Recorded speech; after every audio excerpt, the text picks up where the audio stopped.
But Oh King's wow, Disease that's crazy. is not a top 5 Nas album for me. What about you, though? I think hip hop will always be a voice for the people.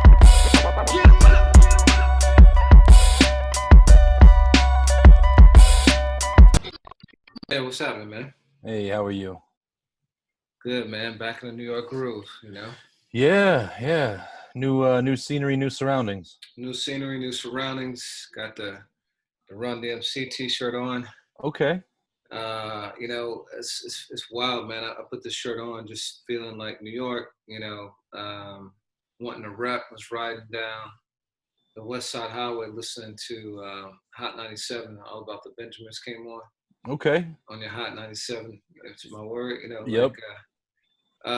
you know, just like G-Funk sounds better in Cali. You know, Bad Boy, East Coast, Biggie sounds great on the East, man. Sounds great. Definitely, man. I know you don't do shorts, so I gotta ask. You got the Timbs on? You know what? I started wearing shorts, man. I guess it's the California Okay, California all right. vibes, like. Man, I wish you could retract all the hell you gave me for wearing shorts. You know, I was even gonna wear my Adidas, but I don't want to take it too far. Got you. Yeah. You know? Well. But there's a story we wanted to start off with, and dude, I was not even thinking about this when I wore the shirt, but it's kind of crazy. You know, earlier this week, 2 men were arrested for the murder of Jam Master Jay. This is almost 18 years later. He died, you know, I believe it's October of 2002. Yes.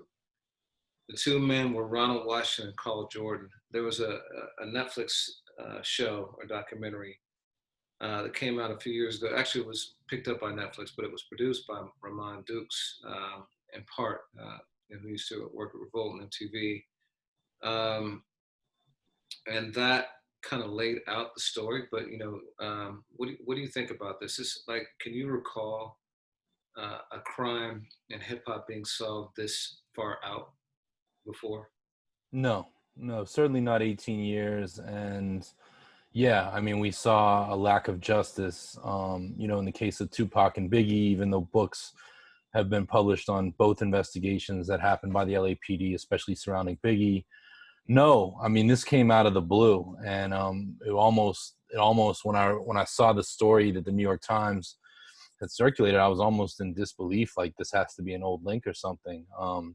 No, and I mean, I think the real thing that it offers is a step towards closure, you know, for Jason Mizell's family, you know, and it's very sad, you know. My career was just getting started in October of 2002. I remember that being the biggest thing that year as I was kind of buckling up. But everything I've ever heard about Jay is just, you know, outside of music and the incident, you know, what a phenomenal individual he was. Yeah, man, I remember exactly where I was when it happened. I was on a business trip in Jamaica, and I was just stunned, you know, to hear the news, because Jay, you know, he just always seemed like such a, like, you know, just a happy, you know, positive dude. And, you know, the stories that were circulating, and you know, now they're saying that it was allegedly a drug deal that these 2 men were involved in with him, and that, you know, he supposedly cut them out of the drug deal. You know, when that stuff was swirling back in the day, and there was stuff around 50 Cent and, you know, all sorts of stuff, it just didn't add up with kind of the image that was consistent with Jay, you know, publicly. So it was a real shock. It was very jarring. Yeah, and I mean, you know, that may reveal itself in time. I think the takeaway is I watched that documentary that, you know, Ramen worked on, and enjoyed it. I mean, you know, it's hard to say enjoy when it's that subject matter, but it was illuminating to me because in 2002, you know, there wasn't video, you know, so to see the studio, to see the old video footage, to see the layout of the studio. But one thing I'll say is I don't know Jay's business, but, you know, it's one more reminder that, you know, as we'll talk about ownership and empowerment and other things in this conversation, hip hop legends deserve to be in a place where, you know, they can live life on their terms and live above all else. And it's so sad that Jay's not here. His son carries on his tradition behind the turntables. TJ is a phenomenal DJ, keeps the Mizell family name, you know, going strong in this hip hop thing. And you and I even were talking about Run DMC last week in terms of DJ Cassidy's, pass the mic. So Run DMC, burns forever. But I just hope his family gets some sense of closure. Hip hop doesn't need any more unsolved murder mysteries. Yeah, I mean, so that's the deeper story, right? You touched on it. Like, Run DMC were arguably the biggest hip hop group of the 80s. It's probably them or LL. They brought back Aerosmith, relaunched them and made them mega pop superstars with Walk This Way, their remake of that. And so for Jay to even need to be involved in something like that, if he was, is insane, for any kind of artist that had that kind of impact, they should have been incredibly financially stable, so it really kind of is condemning of the industry and the practices we've discussed in the past. But what's your take on that? Yeah, I mean, that's the one thing I saw in the documentary is Jay never wanted to give up his hip hop roots. And even as Run DMC kind of went in further gaps between albums, Jay, more than Daryl, more than Rev Run, in my estimation, continued. He put on 50 Cent, even though 50 later found success with Trackmasters and then with M and Dre. He put on J.O. Felony, which people tend to forget, Onyx, which is huge, and was very responsible for kind of bringing that hardcore movement in the early 90s. And then also, I recently had a conversation with Shaw Money XL, who credited his entire career, his genesis, to interning with Jay, and Jay basically putting him in a no holds barred position of like, yo, control your own destiny, and I'm going to open the doors and I'll be the Rolodex. But again, it's funny, like, and Jay being the linchpin of 50 Cent to Shaw Money, which, all that those guys accomplished together.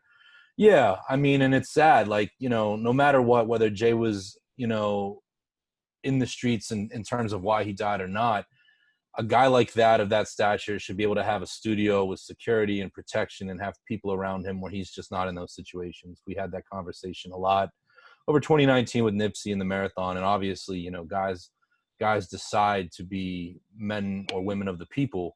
But yeah, it's just a really, really sad story, Yeah, so do you think that this makes it likely or possible that more cases will start to get solved? I mean, this is 18 years old, and supposedly there are witnesses cooperating. I'm not sure what changed to cause them to do so, but do you think that something like this would cause others to step forward with unsolved cases like with Tupac and Biggie? Yeah, I mean, I hope so. And I encourage anyone that's interested in those cases. I actually just sent a copy to my Uncle Dan, who sometimes watches this podcast, but Murder Rap by Greg Kading. Like, read that book, or even read Labyrinth, which is based on Russell Poole's investigation for the LAPD on Biggie, and you will be stunned why there have been no arrests. Whether those findings are true or false, they lay out there right there. I mean, you get access to the files, and it amazes me, and it really makes you scratch your head why, so many things are happening. And from what I understand, I haven't paid close attention, but, there's already been deliberations in terms of what's gone on with Nipsey and his killer, which by all estimations, there's no doubt about it, but that gentleman, has already kind of introduced a defense. And, you hate to see a lack of justice, especially when these are our heroes, to use Nas's term. Yeah, no, absolutely. Absolutely. So speaking of Nas, released his album King's Disease, all produced by Hit Boy on Friday. Very short. I think it was around 38 minutes or something like that. Illmatic length, yeah. Illmatic length, right? Which I appreciated. We talked about that last week. Just much more digestible. I've listened to it 2 or 3 times now. Because of that, it's kind of daunting listening to an hour plus long project, because if you want to get all the way through it, it's hard to carve that out, so you end up not listening at all. But I've listened to this one quite a few times. Beat wise, I think it is great. I really think that he and Hit Boy gel very well. I'd say there's probably 4 or 5 songs on it that I really like, and nothing that I absolutely don't like. But I thought it was a pretty solid album. What was your take? Yeah, I mean, I agree with that. I think that, you know, Nas Year was not the album. I've never heard anyone really kind of go to the mat in defense of that album in 2018. And you and I spoke about in the last episode, but you know, Lost Tapes 2 isn't treated as an album. And I think you and I hope I'm not misspeaking for you. You and I were not crazy about that. And it is what it is. It's a collection of songs and some access to the cutting room floor. This gets Nas back on track for, I think, you know, where he's been, you know, since Have a Good Life, you know, the 2011 album. Life is good. Life is good. I Yeah, always do that. I yeah, always do that. yeah. But I agree with you. And really, I think that Hit Boy, I was one of those people that was very skeptical of him handling production. Of course, you know, the purist in me, you know, where's the premiere album? Where's the Large Professor? Why Hit Boy? But Hit Boy really showed his strengths and his versatility in this. Which, if you look at his catalog, it's already written out. But what he gave Nas was really good. And I agree with you. I think there are 3 or 4 moments I really like.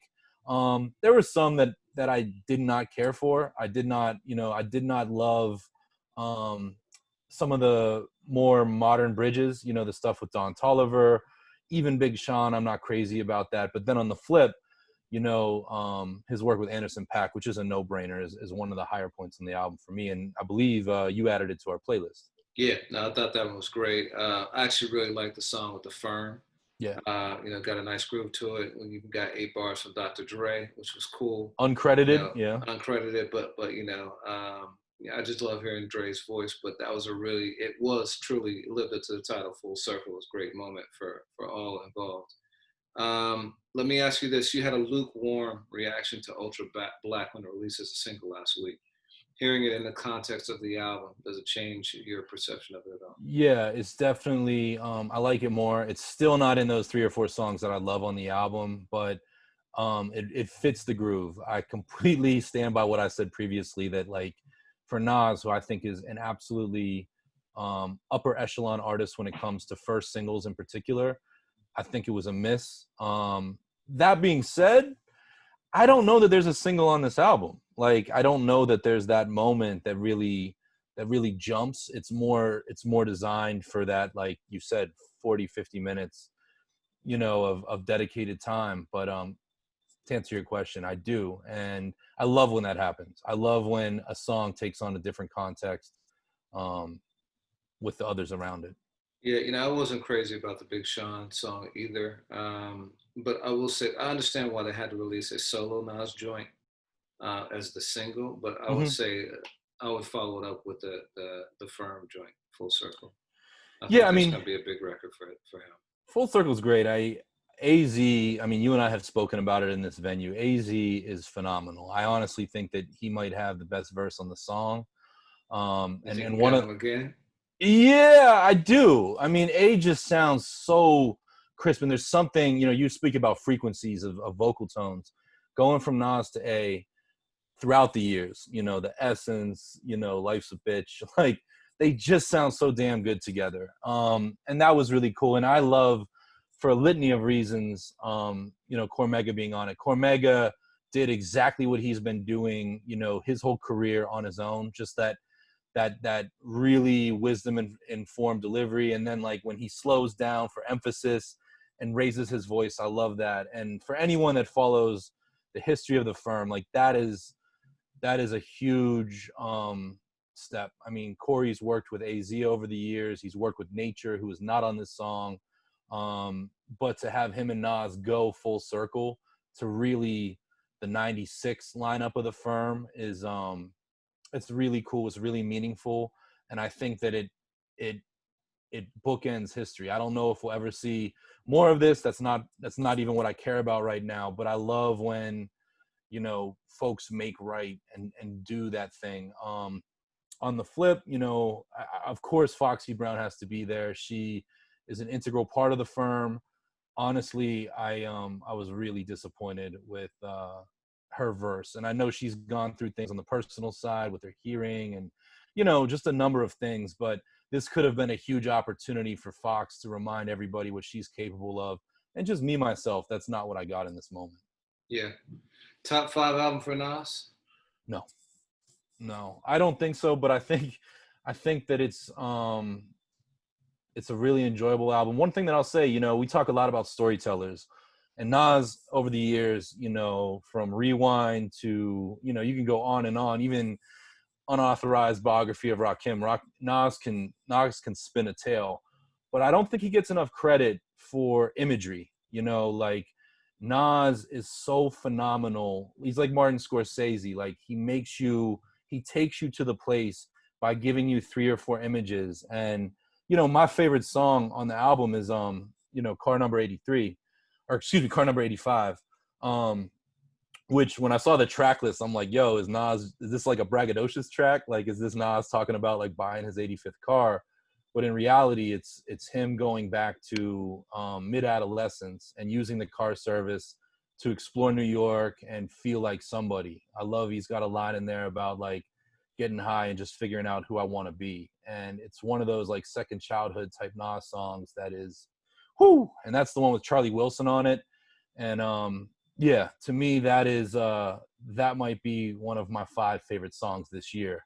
But Oh, King's wow, Disease that's crazy. is not a top 5 Nas album for me. What about you though? Well, you said second childhood. First of all, like salute to DJ Premier. I Yeah. think that is one of his most underappreciated beats of all time. That joint just goes so hard, Yeah. and it's very different than a lot of Primo joints because it's so heavy on the bass line. You know the way he Mm-hmm. chops it up. Like, but super dope. But when I put it in his top 5, you know, I was just going through.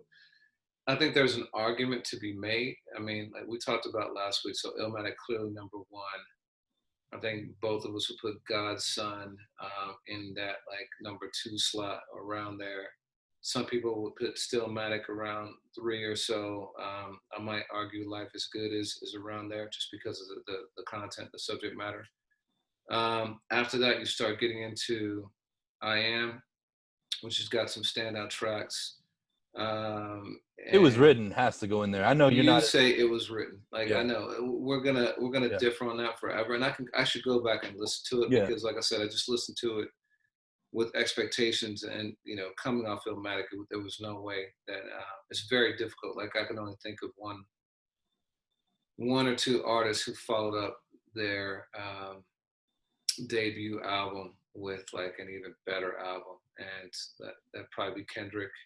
Mobb Deep. You know, Mobb Deep for sure. Yeah. But I mean, like a debut album that most believed Right. was Word. like a, you know, like a classic, you know. So, Yeah. yeah, I think there's an argument. I think there's an argument. Like, you know, I wouldn't like, you know, go to the mat for it. I wouldn't be fighting the streets for it. But I could definitely say that I think there's 5 or so really good tracks on it, and that stands with a lot of Nas albums. You know what I Mhm. mean? If you break it down like that. Yeah, I mean, you know, Nas, and first of all, like, you know, and we'll certainly see the comments. There's a lot of people I've seen that have really gotten behind this album in a way that I haven't. And the folks that are in my inner circle of just like who I talk hip hop with on a weekly basis and folks that I've worked with over the years, they all seem to kind of be on where you and I are. But I've heard some people really gush over this album and say that it shows growth and him merging nicely with new generations, even down to what he's done with Hit Boy.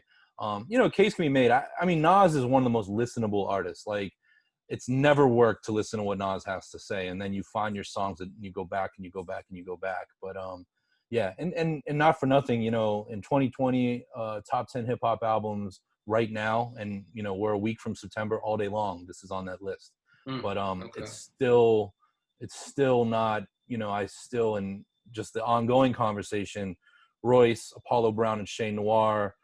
You know, there's a few at the upper levels that I just can't. You know, that aren't moving, so to speak. Yeah, now Jay Elect and Jay Z. All right, so would you call it a comeback album? No, because I don't really think Nas went. I mean, Nas took a huge break between Life Is Good and Nas year, and then filled us, you know, with Lucy's along the way. But I don't think Nas has ever really gone away. He's done exactly what his pure fans don't want him to do. You know, I think of Distant Relatives, and while that was a tremendous project, you know, conceptually, and I think it plays really well. Nas has never really deviated. But I can't say comeback. Can you? I guess it depends on what you mean as a comeback. I actually thought Nasir was a real disappointment. I love the song "Everything." Like that was on the playlist, heavy rotation. Besides that, there wasn't anything that really spoke to me on the album. Yeah. And there's been a lot of inconsistency since Life is Good. There've been a lot of releases, but not a lot of like great ones. It's been kind of hit or miss. And I think this is a really consistent project. So I think there's an argument that it's a comeback of sorts. Yeah, I mean, I see that too. And I look at Nasir, I think I interpret it as the frustration was just as much there. Not frustration, but disappointment was just as much laid on Kanye, if not more so. Especially since, if I remember correctly, in that series of those 7-song releases, Pusha T came out very early in the game. And that album, Daytona, was probably my favorite that year. And Kanye and Pusha T met each other, at the top of Mount Everest, in my opinion. Musically and lyrically, it was there. And I feel like a lot of people looked at the Nas situation and was like, this doesn't have the same, explosiveness. Yeah. Yeah. So Nas is in the news also in conjunction with Nicki Minaj, who was being sued for her song Sorry. The song is an interpolation of Tracy Chapman's Baby If I Told You. Oh man, I'm forgetting the song. And I got it in my head too. It's on her first album, but phenomenal song. Not a hit though, right? It was. I think it was a single. Okay. I'm pretty sure it was a single. That whole album though was just like just unreal. Fast Car, Mountains, like But it's an interesting case because there's no question that the song is an interpolation of that. Sorry is like a big part of the actual refrain of the song, but it was never officially released. Instead, Funkmaster Flex played it on the radio, and there are questions as to whether or not Nicki allowed him to do that, or if he just got his hands on it. There are things that suggest that she worked with him to release it. So the question becomes, can you be sued for sampling a song in a record that you did not release?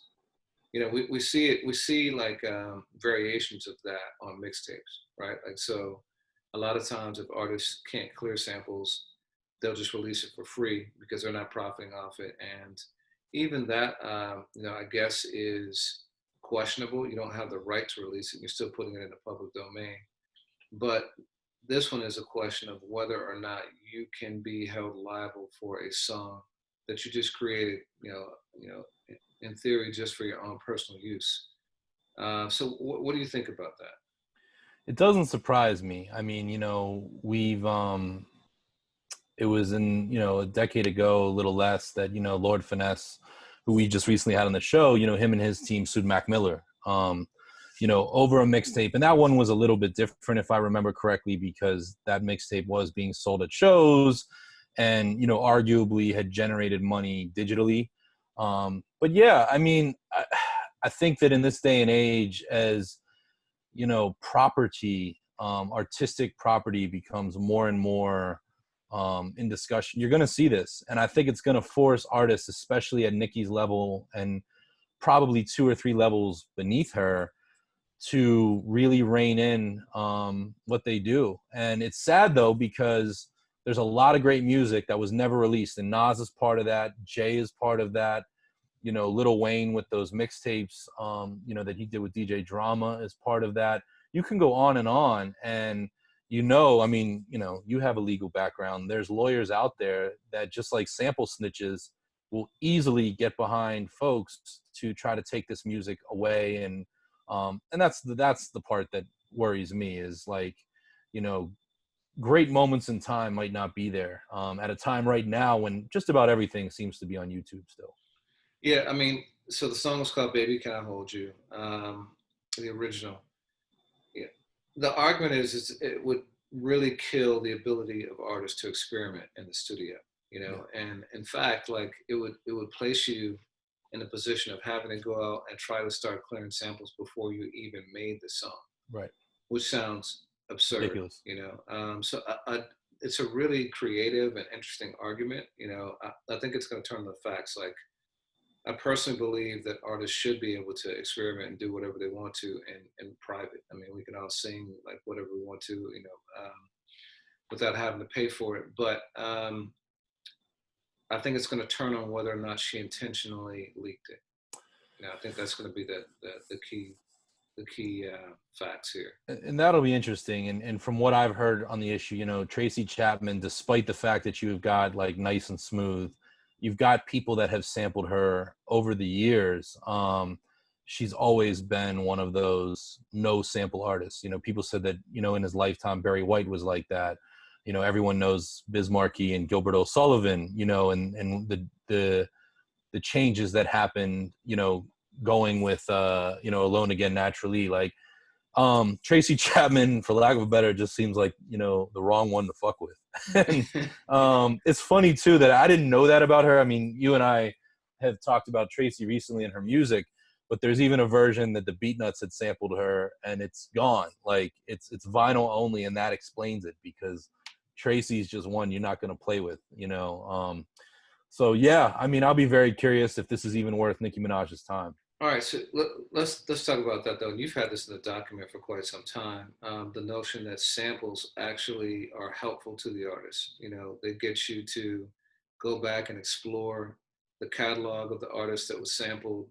You know, oftentimes they will breathe new life into an artist's career. You know, so what do you think about that? Like, but I also understand though why you made your song. You don't want anybody to mess with your song, right? Yeah. You made it the way you wanted it to be, Right. you know. And so I could see why some artists take that stance too. But what's your thought? Yeah, I mean, you know, that should be changing, because, you know, 20 years ago, if you, you know, you made a song that was on not a popular record and a hip hop producer sampled it, you know, it was in the know for record heads. But if you're an artist, those records are already out there. They're being bought at, you know, flea markets and pawn shops. But in the Spotify era, if you know, if you're a one hit wonder and you have another joint, you know, somewhere in the cut, like, even Spotify and Tidal and Apple Music have teams that make entire playlists based around samples.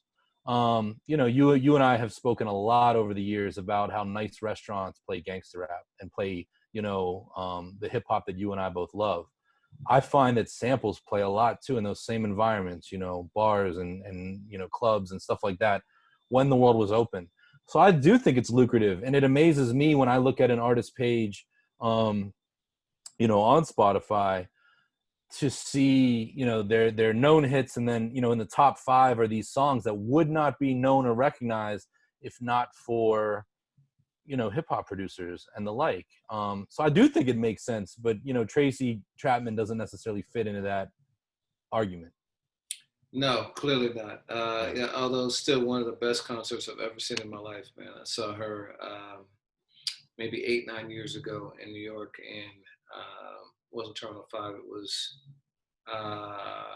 yeah, it was a location like that, but it was incredible. She's a phenomenal artist, but yeah, not to be played with on the sample side for sure. It's funny too, on that note, I saw Bob James when I was about 17 years old, and I grew up in Pittsburgh, and there was a Manchester Craftsmen's Guild, which was a jazz inspired venue that they would have concerts on the weekends. And Bob James came through on a Sunday for his final show of 3 nights, and there was a snowstorm. So there's like 20 people there. My man and I went, and Bob James took requests from the crowd, and, you know, very accomplished jazz composer, you know, did, you know, everything, you know, from legit jazz to the theme to Taxi and, you know, on over.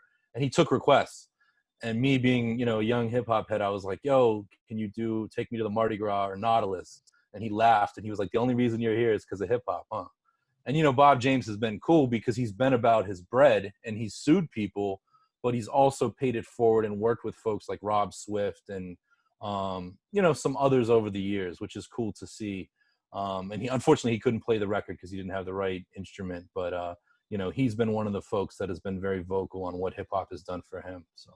So Nautilus being Daytona 500, one of the biggest samples, and Take Me to the Mardi Gras, back to Run DMC with and Rock the Piper. Bells. Yeah, Rock the Bells. Yeah, no, very, very influential. And a lot of the breaks, the VH1 show, the Dan Charnas show from a couple years back was centered around, Bob James too. Did you recall that? I had forgotten that until you reminded me. That's a really good point too. Yeah. Wow. Yeah. So Cat Williams was in the news, but for some positive reasons. So you want to talk about that? Yeah, I mean, it was funny. Last week we had done our episode, and I look online and I see that Cat Williams did it's less than 10 minutes, I believe, but a monologue similar to Chappelle that addresses all that's going on in the world right now. And you ask about is Nas a comeback? It's hard to say with Cat Williams. I couldn't say this is a comeback, but Cat Williams, I feel like over the last 5 to 7 years has been trying to come back. I mean, very talented comedian, but he partnered with Supreme, which I did not see coming, the clothing line, streetwear, and did this monologue that I just thought was so interesting. And what I really liked about it is in about the last 90 seconds, 2 minutes, he spoke about, if I'm paraphrasing correctly, like the fear that so many white folks have around black folks. And he just spoke from his heart and was like, you have nothing to be, like even in spite of everything that's happened to black folks through history at the hands of at white folks, there's still no, for lack of a better, sense of retribution or anything like that. And I watched it about 3 or 4 times. I just thought it was really meaningful commentary that wasn't so much funny as it was spot on, which was great to see after Chappelle 6 weeks ago. Yeah, I gotta watch it. Cat Williams is interesting. He actually does stay working. He doesn't put out the mega specials like a lot of comedians do, but apparently he is out on the road quite a bit still. Obviously, when things were different. And he's also like a comedian's comedian. A lot of people who are in comedy kind of see him and really appreciate his razor wit. So I definitely want to check that out. Yeah, he's got a new. So you didn't see it? I haven't seen it yet. He got a whole new look, man. I can't tell if he's spoofing George Clinton or Tekashi 6ix9ine, but he's got the rainbow in effect. Oh wow! Okay, yeah. that's fantastic. So Sway is actually, I hear about Cat Williams on the Sway in the Morning show quite a bit, and Sway, Angie Martinez, Donnie Simpson, and the Breakfast Club all inducted into the Radio Hall of Fame, which is, I think, amazing. Really cool to do it in one fell swoop like that, to usher in DJs and VJs who have had such a huge impact on, R&B and rap music becoming mainstream. Anybody you think who's left out, who should have been on that list? Yeah, I mean, I will say that part of me, Sway has accomplished so much in the last, 15, 20 years on his own. But part of me looks at King Tech and was like, yo, that King Tech absolutely matters to the Wake Up Show. And there's a chance, he might be involved, but I saw Sway's name isolated. Yeah, I mean, those guys are, and women are just so important. I'd rather celebrate their inclusion than kind of work to think about exclusions. What about you? Do you remember Donnie Simpson? Were you even old enough to? No. Yeah. So Donnie Simpson was VJ on Video Soul on BET back in the 80s. And if I'm not mistaken, it was their first, if it wasn't the very first, it was one of the first, video shows on BET. And that's where all the biggest stars, like the Whitney Houstons, like the Michael Jacksons, everyone would go to Video Soul and talk with Donnie Simpson. he was that guy. He, Like a Ralph McDaniels of yeah, that. yeah, a real smooth cat. Like, he had been on DC radio and, still looks exactly the same. It's amazing. The guy doesn't age, looks great. Just very, very classy. I got to meet him one time, like very much the same in person as he was on TV, but a legend. So to see him recognized now, some like 40 years later, pretty incredible. Video Soul, they didn't play very much hip hop, if at all, which opened up the door for Yo MTV Raps and eventually Rap City.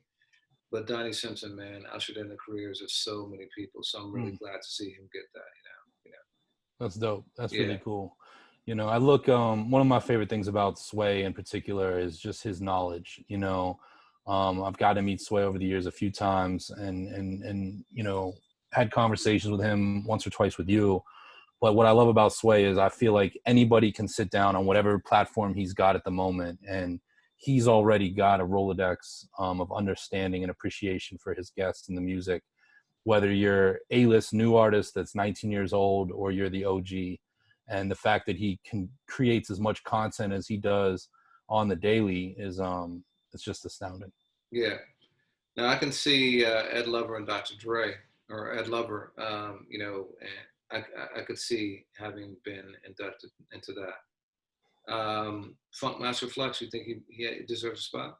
Yeah, all day long, Yeah. and even, yeah, absolutely. And Flex in particular, especially in the years where he's done more interviews, but also just on the music side, I wouldn't dispute that in the least. And New York radio. There's not a chance he's already in, right? I wouldn't imagine. I doubt it. Not before Angie Martinez. Word, yeah, Voice of New York. Yeah, exactly. So Angie, did you ever hear Angie when she was on Hot 97? Oh, I live in Philadelphia and have for the better part of the last 18 years. So once I start to get anywhere near Trenton, New Jersey, even if it's coming in with static, like you just said at the top of the podcast, I would flip to Hot 97. And then in years later, I would, on the music side, go between Power and Hot. And Angie's amazing, on the music side, but also, her conversations, you think of her conversations over the years with Tupac, with Jay-Z, with Nas, with all of these people. And, she's so soulful and so empathetic. I have the utmost respect for Angie. Yeah. Shout out to Tracy Clardy too. I worked with her at BET, but she was a programming director at Hot 97 back in the heyday of the 90s and like assembled a lot of that. The dream team. Yeah, exactly. So big shouts to her too. Yeah. Yeah. So Busta Rhymes, we talked about sequels a couple weeks ago, and whether or not they really belonged in music in general. But now Busta's releasing Extinction Level Event 2, The Wrath of God. So you have some questions about this. You asked a great question, is King's Disease Nas's top 5? And I said no. And you said maybe. ELE, if I remember right, that is not, Busta has an incredible catalog, and it might be in the top 5. It's certainly not in the top 3. And in my opinion, and, to pick a strange album to make a sequel to, unless it's so thematic to what's going on right now, just didn't make a lot of sense to me. And you and I have both from different sources been hearing what a lot of people have, which is that this Busta album is nuts. And so it sounds like he's been sitting on it for at least 2 to 3 years. So yeah, it just seemed like a little bit of a So on that album, let's see. I'm looking at it now. Give Me Some More was on the album. What's It Gonna Be? The Janet Jackson joint was on the album, which was phenomenal. But after that, like, right? Yeah, there's not like the bus of do the bus of bus was cool when it came out. DJ Scratch, it's a Jimmy Spicer joint, but I remember the Ozzy Osbourne collaboration, and I was just like, to me, when The Coming, Busta's solo debut, amazing, really sets the tone, and then exactly 10 years later, The Big Bang is what I consider Busta's best album.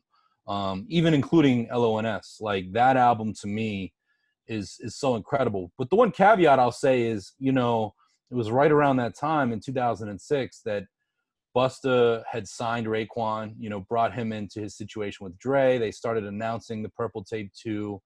You know, Raekwon makes a way for Capone and Noriega to make the War Report 2.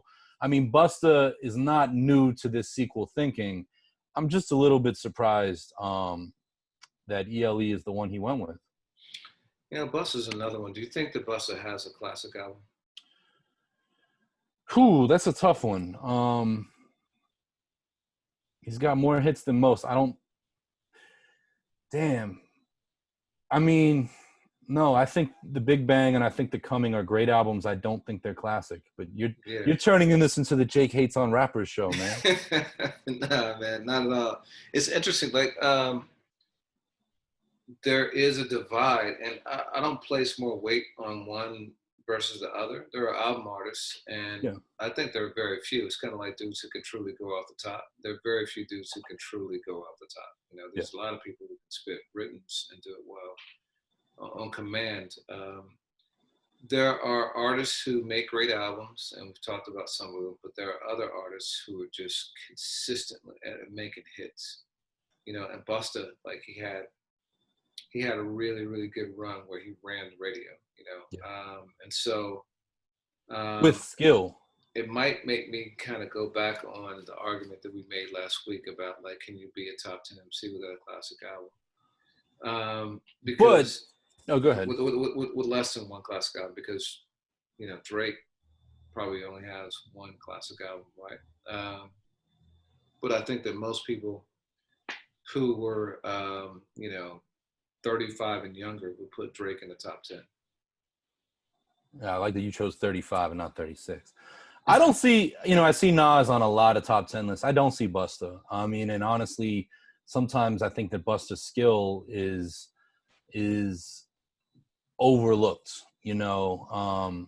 But here's the thing that Busta and Nas are like is, you know, their careers, you know, both of these guys come up, you know, and right around the same time, like 90, 91, you know, Busta's mentored in the early days by Chuck D, and then comes in with, you know, Native Tongues. And, you know, and then right away in like the mid 90s, as the party starts to change, these guys evolved. You know, both of them kind of became gangster rappers, which is shocking to some, like Fat Joe did. And then they have all these different pockets of people that appreciate them. And I feel like ever since, every one of their albums, especially when they were big budget, major label albums, every one of those albums tried to please everybody. So you have your party records, your records that are for the dance club, you have your records for the heads, you have your you know, gangster records, you know what I mean? And that type of fully fledged character makes it that much harder to please everybody, which is a testament to your Jays, to your Kanyes, to your artists that have been able to very nimbly handle that sense of expectation. Yeah, no, I agree. I'm just trying to think of like other artists who might fit that category, of just hit makers. 2 Chainz, maybe. I mean, maybe Eminem, right? Eminem for sure. Would you say Wayne? Yeah, I mean, especially like Wayne of the last 10 years. I don't know that like the Carter 2 or the Carter 3 really chase hits, but they just kind of yielded them. Ross? You know? Man, Ross is tricky because Ross is somewhere, I put him in a different conversation. Like he, you know, because Ross can arguably be more cohesive than Busta and Nas after a certain point. And I know crazy albums, Teflon Don, Master. Yeah, and Ross on one song can seem to appease everyone, but maybe his pocket, his fan bases are less diversified. I mean, you have people out there that ride for Busta since LONS that want those joints. Then you have your Flip Mode fans. You have your people that love him for what he's done with Janet, and you know, like. It's got to be hard to be Busta Rhymes. The fact that this album's titled what it is and that it's a sequel doesn't change my expectation at all. You know, Busta did put out a song this week with Vibes Cartel, which I don't think is going to be anywhere near his album, and I certainly hope not. Right. All right. So we talked about Jam Master Jay. It's possible that the documentary that Netflix did kind of rekindled the fire under this. We've seen that happen now quite a bit. You know, it was clear that surviving R. Kelly played a major role in getting him, you know, brought up on charges. Now the No Limit documentary is out, and Kim Kardashian is joining forces with Monica and others to free C. Murder. So I still haven't seen the documentary. I know you've been watching it. So do you want to talk about her efforts? Yeah, I mean, this all happened since the documentary aired, but you know, they spent a lot of time, I believe, in episode 4, it might have been 5, you know, talking about 2 No Limit artists. You know, a host of No Limit artists had legal problems right as the label was kind of fading from the spotlight.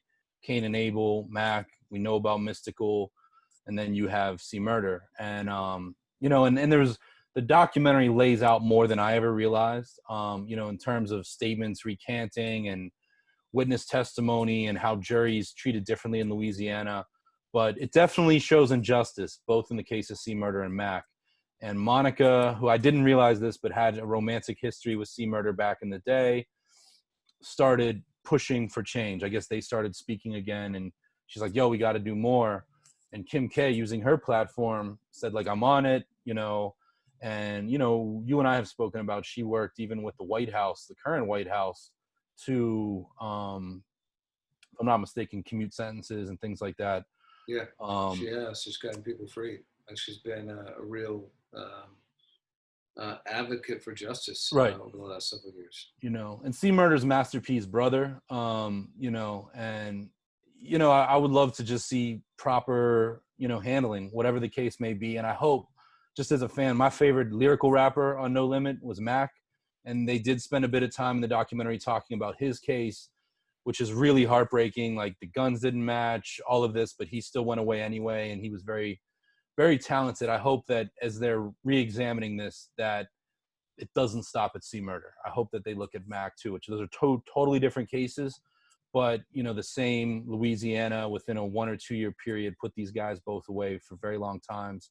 It would be nice to see change. And if they're found guilty in either case or both, man, what a shame. Yeah, really crazy. Innocent, if they're found innocent. Yeah. So a lot of great music came out. We talked about Nas. He seems to continue to be intertwined with Jay-Z. Because you know, Pharrell released a song featuring Jay-Z. This was not a Jay release, but you know, still, right. Jay surfaced just as Nas was, you know, coming back to like reclaim the throne. And King's Disease, by the way, like it was interesting. Like he broke it down in the song, the definition. I guess gout. Like so. I never knew that after the album either. Yeah, I never heard that either. But so Jay and Pharrell released Entrepreneurs. What was your take on the song? Like, first of all, I'm gonna say that I think that you like the beat because Pharrell has had that real kind of tribal sound for the last few years. He did the joint with Diddy. That I loved. That you loved. I knew you were gonna like the Jadena song that I put on. You know, from last year because it's very similar kind of like swing to it, similar kind of groove. And this song has that too. So taking away the vocals, did you like the beat? I liked it, and I saw a lot of hate online. I didn't love it. I always tell people, you know, of all of the A-list people that Jay-Z has worked with, your Swizzes, your Timberlands, your Premiers, your, you know, on and on and on, I am the least favorite, like I am least partial to what he's done with Pharrell and the Neptunes. That's just me. That's just taste. But I didn't hate it. And I thought the hate that I saw on Twitter, which could be a vocal minority, was unfounded. I thought the beat was cool, but love it is too strong of a word. Yeah, I wasn't a fan. I listened a couple times and I was surprised because I do like them both a lot individually and together. You know, Excuse Me, Miss, fronting, Give It To Me. Like, I really like that combination. You know, I'm so ambitious. Like Blueprint 3 is one of my favorite joints, like of Jay's period. Like I'm a big fan of them together, and Yeah. this didn't do it for me. You know, actually, Jay has Pharrell's got Jay on a song of his on one of his solo albums too, one of the early joints. In My That Mind or wasn't, something. yeah, Yeah. that wasn't a big fan of either. So I like Jay produced by Pharrell. I'm not sure that I love Pharrell featuring Word. Jay-Z. You know. This you know, this song Entrepreneur, I really appreciated it the most after seeing the video. Did you get a chance to No, I see the haven't video? seen the video. I haven't seen the Oh video. wow. That, whatever you think of it, it might change it. You know, it's first of all, there's a host of cameos in the video, from Tyler to Issa Rae to Chase Infinite, you know, from Self Scientific for the hip hop heads, who's done a host of things with Griselda and the ASAP Mob.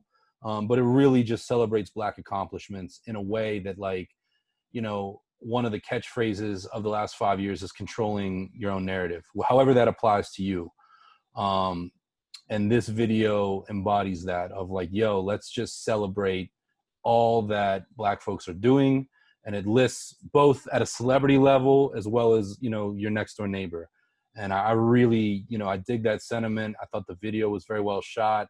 But yeah, I mean, it is so curious that it comes out, you know, when it did. Like, Jay couldn't wait till Tuesday, even though it's Pharrell's song. It's just a Yeah. wild, you know. You know, no, I love the whole Black excellence movement that's going on in music. I love, I do like, you know, the fact that we talked about it a little last week. I like the concept around Ultra Black and Nas's sentiments. And this too, even if the music doesn't grab me. But you talked about entrepreneurs and Griselda. I think, you know, it's important we pause for a minute and talk about DJ Shay, who was the producer of 18 Wheeler and, you know, some other like really meaningful Griselda Crowns joints. for Kings, yeah. Crowns for Kings passed away from COVID, which obviously afflicted Westside Gun pretty heavily in the springtime as well. Very sad moment. Very, very sad moment. Yeah, and I, you know, you and I have spoken about it before. Griselda is so low profile, almost. I mean, not almost. I think it's by design, where we're just getting to know the backstories of your Derringers and your, you know, the folks that run with them. And DJ Shay was very instrumental to Benny, in particular, from what I understand, long before, you know, these recent years. You know, Westside Gun and Griselda are putting out an artist, Armani Caesar, who just worked with DJ Premier. Shay signed her 10 years ago, and really kind of groomed her into the game. So yeah, I mean, we're learning this, but from all that I've heard, I never knew DJ Shay, but a really good dude who's just watching his years of grinding kind of come to fruition, both as a producer, but as a eye and ear for talent. And it's, yeah, it's tragic, the timing of it all. I mean, you know what a huge fan of Griselda I am, and even with the enormous output they put out, I still love a lot of the joints. And 18 Wheeler is probably my favorite Griselda joint ever. Yeah. I mean, like that's one that like every single it was on the playlist for over a year, and every single time it came on, like I mean, that was my motivation song for like 12 months. Like whenever it came on, I just got hyped. Like so. Yeah, real loss. Very talented, and like you said, just starting to like reap the fruits of what he had sown. So you know, Yeah. rest in peace to him. Shout out to him, his family, to Griselda. You know, deep condolences. All those guys and women for sure. And yeah, I mean, I love that narrative of, you know, when an artist really, or a team really starts to win, and you see the folks behind them that have been putting in even for years before them. That's so motivating. So yeah, rest in peace, DJ Shay. Yeah. Other new music that came out, Vic Mensa released the V tape. Did you get a chance to check that out? Half of it, not all of it. What about you? I know you're a big Vic fan. Yeah, you know, Vic actually sent me, if I'm not mistaken, most, if not all of this, a few months ago. So I got a sneak preview, and you know, I'm a huge Vic fan, man. You know that. He's played a lot of music early for me over the years. Most of the time we do it in person. And you know, to me, he's back on his rap-ish. You know, like Mhm. you know, this is Vic just flexing and showing people he still got bars. Like Yeah. you know, he's kind of done the rock thing and like really embraced all sides of his musical roots. But it was cool to hear him get back and spit and just remind people that he's like an ill MC. You know, so yeah. And he's hella prolific too. I mean, we talk about Griselda and other people. Vic puts out as much music as anyone I can think of, you know, and the reason I only played half of it wasn't because I wasn't captivated, but because I was in the car and I was like, yo, with this, just like anything else, I want to listen in one full run. So every time I think I restarted it 2 or 3 times, but I really did like what I heard. Yeah. Another very talented, young, and diverse artist who we've spoken with, Duckworth, put out his album Super Good. Have you heard that? Did you I get a chance did. to I check it out? did. Yeah. Played it twice. What about you? I haven't yet. Same thing. I want to sit down and listen to it and really like give it the headphone treatment so I can hear what he's saying, digest the music. But the first 2 singles that I've heard, I really, really like. You know, Yeah. actually some of my favorite work of his. Yeah, he definitely knows how to pick singles. I like Duckworth and that whole just kind of movement. You know, we talked about Buddy and Boogie. Like, what's so cool about LA right now and greater LA is that there's artists that can make, you know, hip hop songs, but that don't necessarily fit in any one box. And Duckworth really kind of spreads his wings on Super Good and shows, you know, splashes of R&B, splashes of even, you know, rock and funk. And, you know, he described to you and me, what did he say? You know, like, think of the movie E.T. and he kind of alluded maybe to some mind-altering substances. And I was trying to listen and frame it that way. I'll be real curious to know what you think, but it's a really pleasant listen that sounds especially good with nice weather in the car. Okay. All right. Cool. So RZA and Ghostface released a song "Fighting for Equality." This one kind of fell for me like that Public Enemy song with DJ Premier, where obviously I love the sentiment, but the music just didn't like resonate with me. And, Yeah. you know, as I had hoped. You had the same thought. I did. I mean, you know, I think RZA has been on the solo level the most generous with Ghost, arguably Raekwon over the years. This one wasn't it for me, but, you know, I mean, just on a political side, I was glad to see it come on Wu's new label, you know, 36 Chambers LLC, and I hope they keep that active because, you know, it's nice to, you know, it's nice to always get new music unadulterated from the guys. So soundtrack song, yeah. Yeah, Cool. I had a similar thought about Busta Rhymes, Times Vibes, Corel. You know, that song, The Don and the Boss, you know, also didn't really grab me as I'd hoped. So, you know. Yeah, with all this hype around Busta right now, I would love for him to drop that joint that gets everybody excited again. Because if Busta makes a great album, it absolutely will be a comeback because he's kept us waiting, you know, for 8-9 years now. And with all the hype coming from, you know, we've heard a number of folks in different corners of hip hop praising it. I want to hear what they're talking about. You know. Yeah, Big Crit. One of our favorites, like, you know, just as a human being and artist, released the kickoff.